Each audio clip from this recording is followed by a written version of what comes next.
In my church, we sing a song that says, "From the moment that I wake up until I lay my head, I will sing of the goodness of God." I don't know how many people in here can say that. I know I can't. But my grandfather certainly can. From the moment that he woke up until he laid his head, his life was a testament to the goodness of God. And I thank all of you for being here to celebrate this life. To the presidents and first ladies, it is a great honor to have you here. You know the human side of the American presidency like no others, and we appreciate you. To the vice presidents, other distinguished guests, and friends of all kinds, thank you for being here. To those of you who came from all across the world, thank you for being here to celebrate and pay tribute to my grandfather. I say grandfather, but we called him Pawpaw, as many of you know. We called my grandmother Mom Carter, so we spent our time talking about Mom and Pawpaw, and mostly, speaking of the human side of the presidency, just letting people know that they were regular folks. Yes, they spent 4 years in the governor's mansion and 4 years at the White House, but the other 92 years they spent at home in Plains, Georgia. And one of the best ways to demonstrate that they were regular folks is to take them by that home. First of all, it looks like they might have built it themselves. Second of all, my grandfather was likely to show up at the door in some 70s short shorts and Crocs. And then you'd walk in the house and it was like thousands of other grandparents' house all across the South. Fishing trophies on the walls. The refrigerator, of course, was papered with pictures of grandchildren and then great-grandchildren. Their main phone, of course, had a cord and was stuck to the wall in the kitchen, like a museum piece.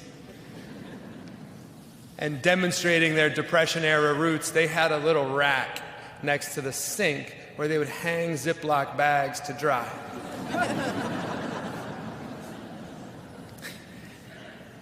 And demonstrating that they changed with the times, eventually he did get a cell phone, and one time he called me sort of early on in that process. And on my phone it said, "Pawpaw Mobile." So I answered it, of course. I said, "Hey, Pawpaw." He said, "Who's this?"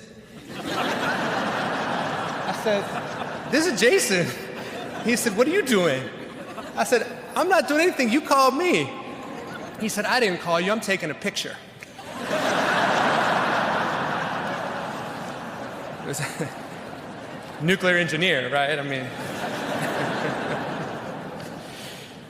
they were small-town people who never forgot who they were and where they were from, no matter what happened in their lives.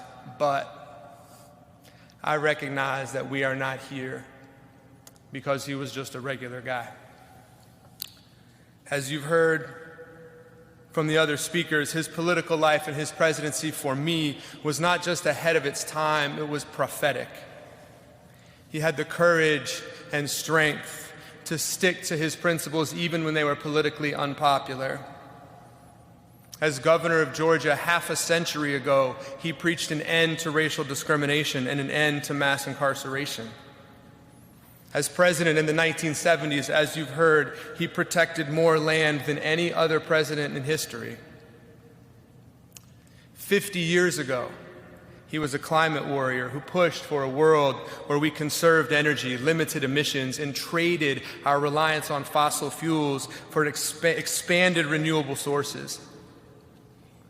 And by the way, he cut the deficit, wanted to decriminalize marijuana, deregulated so many industries that he gave us cheap flights and, as you heard, craft beer. Basically, all of those years ago, he was the first millennial. And he could make great playlists, as we've heard as well.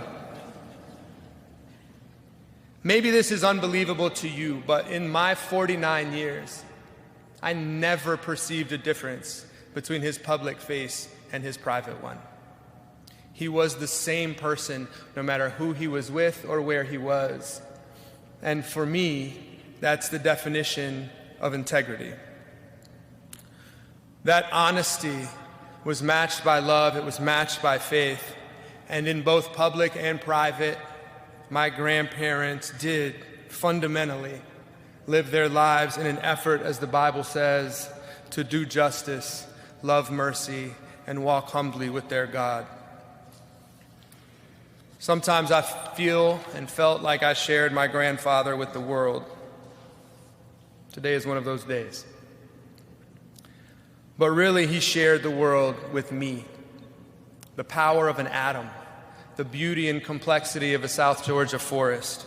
When we fished, he celebrated the majesty of everything from the smallest minnow to that grand circulation of waters. And he shared this love with my boys, taking these Atlanta public school kids out into the fields to show them about row crops and wild plums. In the end, his life is a love story. And of course, it's a love story about Jimmy and Rosalind and their 77 years of marriage and service. As the song says, they were the flagship of the fleet. And rest assured that in these last weeks, he told us that he was ready to see her again. But his life was also a broader love story, about love for his fellow humans and about living out the commandment to love your neighbor as yourself. I believe that that love is what taught him and told him to preach the power of human rights, not just for some people, but for all people. It focused him on the power and the promise of democracy, its love for freedom, its requirement and founding belief in the wisdom of regular people raising their voices, and the requirement that you respect all of those voices, not just some. That conviction made him a naval officer who believed and demonstrated, as you've heard, that the greatest power of America was not the military, but its values. And those values were personal to him, and he lived them both publicly and privately. As you heard Stu say, as president, he gave voice to dissidents, stood up to dictators, brought countries together in peace. His heart broke for the people of Israel. It broke for the people of Palestine, and he spent his life trying to bring peace to that holy land. And he talked about it at the dinner table. It was the same in public as it was in private. And for the last 40 years, as you've heard, he spent his time living out that love and that faith alongside the poorest and most marginalized people in the world. And that work, again, has been based fundamentally on love and respect. The Carter Center has 3,500 employees, but only a couple hundred in the United States.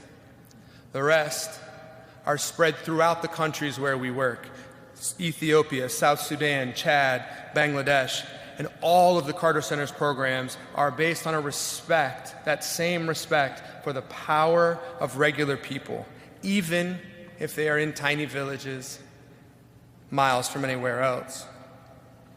To give one example, we've all heard a lot lately about guinea worm disease.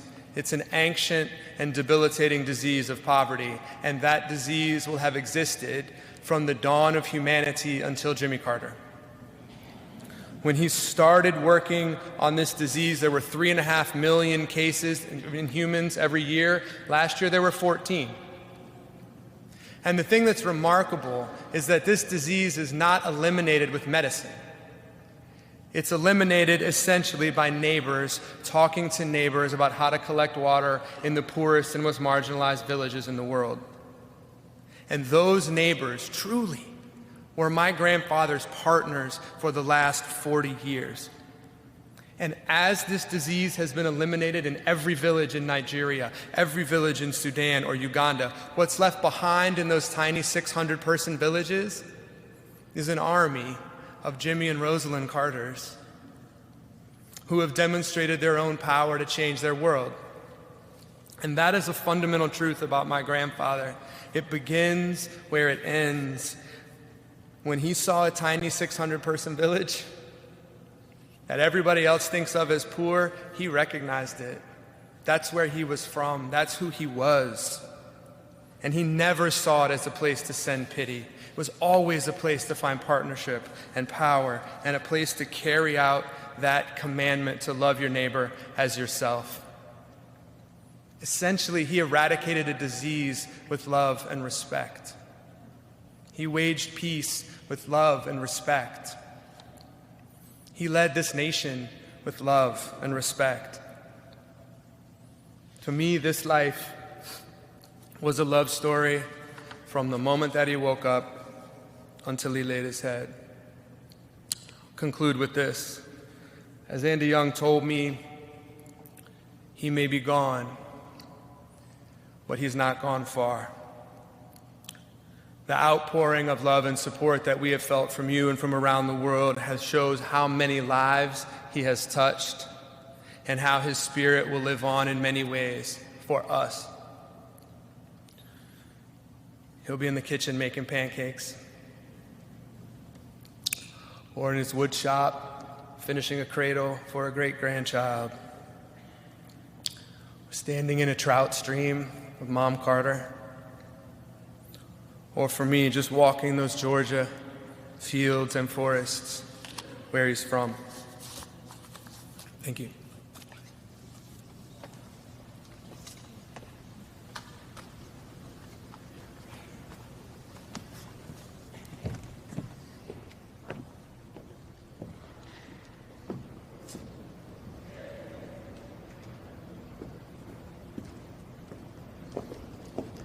Thanks for watching. Stay updated about breaking news and top stories on the NBC News app or follow us on social media.